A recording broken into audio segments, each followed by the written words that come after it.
हमारे चैनल को subscribe, like, share करना ना भूलें ताकि आप तक मिलती रहे हर ताज़ा खबर आपके क्षेत्र की। हम पहुंचाएंगे आपके गांव, शहर, गलियों की खबर सिर्फ आप तक। हम बनेंगे आपकी आवाज़।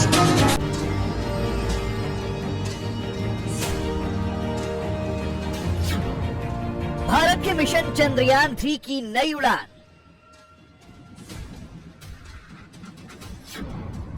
चांद की तरफ बढ़ाया अगला कदम। चंद्रयान 3 ने एक और पड़ाव पूरा कर लिया। धरती के चक्कर काट रहा चंद्रयान अब चांद की तरफ आगे बढ़ चला है।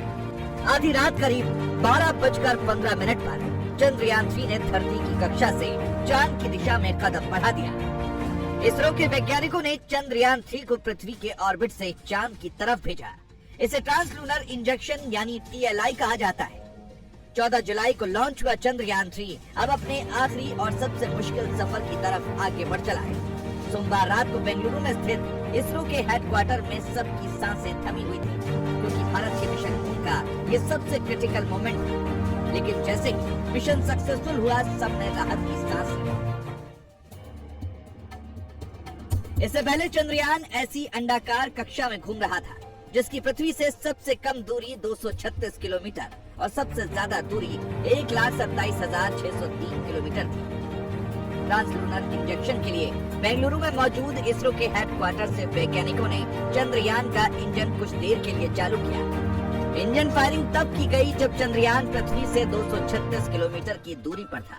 चंद्रयान 3 पृथ्वी के चारों ओर अपनी परिक्रमा पूरी कर चंद्रमा की ओर बढ़ रहा है।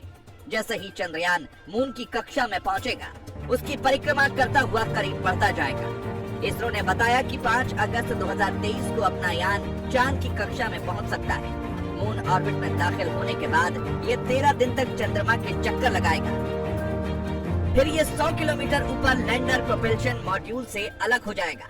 फिर 100 बाय 30 किलोमीटर की कक्षा में स्पीड कम करना शुरू कर देगा और 23 अगस्त को शाम 5:23 पर लैंडिंग होगी। फिर रोवर बाहर निकलेगा और 14 दिन तक वहां प्रयोग करेगा। प्रोपल्शन मॉड्यूल चंद्रमा की कक्षा में रहकर धरती से आने वाले रेडिएशंस का अध्ययन करेगा। इस मिशन के जरिए इसरो पता लगाएगा कि चांद की सतह पर कैसे भूकंप आते हैं। इसके अलावा ये चंद्रमा की मिट्टी का अध्ययन भी करेगा। लेकिन उससे पहले चंद्रयान 3 को सबसे पहले मुश्किल टेस्ट से गुजरना होगा। उसके लिए चांद के ऑर्बिट में पहुंचने के बाद 5 अगस्त से 23 अगस्त तक चंद्रयान 3 की गति को लगातार कम किया जाएगा। चंद्रमा की ग्रेविटी के हिसाब से फिलहाल चंद्रयान 3 की गति बहुत ज्यादा है। इसे कम करके 1 किलोमीटर प्रति सेकंड पर लाना होगा, यानी 3600 किलोमीटर प्रति घंटा की रफ्तार। इस गति पर ही चंद्रयान 3 चंद्रमा के ऑर्बिट को पकड़ेगा। फिर धीरे धीरे उसके दक्षिणी ध्रुव पर लैंड कराया जाएगा।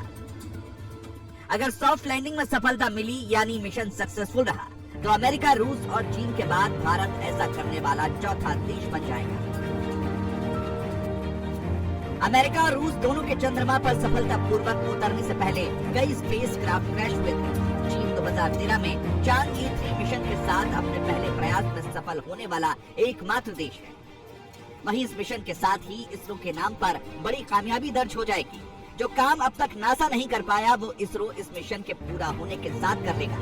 दरअसल चंद्रयान 3 चंद्रमा के साउथ पोल पर सॉफ्ट लैंडिंग करने वाला है। अगर हम ऐसा कर लेते हैं तो दुनिया के पहले देश बन जाएंगे। आपको बता दें कि रूस, चीन, अमेरिका ने अब तक जितने भी मून मिशन किए, उन्होंने चंद्रमा के इक्वेटोरियल रीजन में लैंडिंग कराई थी, जबकि भारत के चंद्रयान 3 ने पोलर रीजन को चुना है। चंद्रमा के पोलर रीजन दूसरे रीजन से काफी अलग है। यहाँ कई हिस्से ऐसे हैं जहाँ सूरज की रोशनी कभी नहीं पहुँचती और तापमान -200 डिग्री